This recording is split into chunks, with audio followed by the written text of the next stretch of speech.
Kasi nagawa niya, yung kamay niya, may dikdik niya dun sa, babasahin mo ng kamay, may dikdik niya dun sa envelope. Pinapahid niya. Sa mga gilid, sa mga ganyan.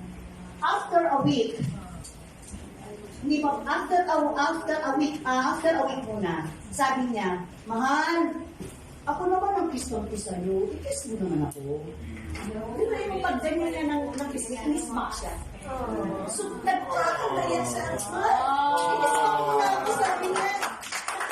Ako, sabi niya. Tawag siya, mamalo, sabi niya.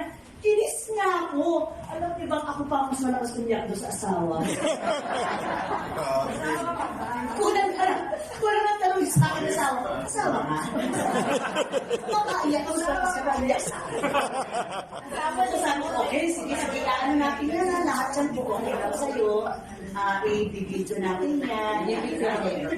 Okay, sige. After a month, ayun na siya. Dumilat ang sama.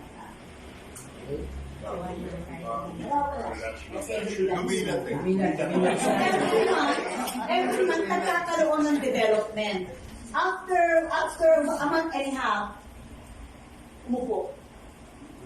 So every time na may nangyayari, nag-iiyak ang kami ng asawa. Every time na asawa. Iiyak ako di ba? Wala ka pag-asa, di ba? Tayo. Hanggang sa nakaupo. Yung susunod na video na. Yun nag-exercise niya.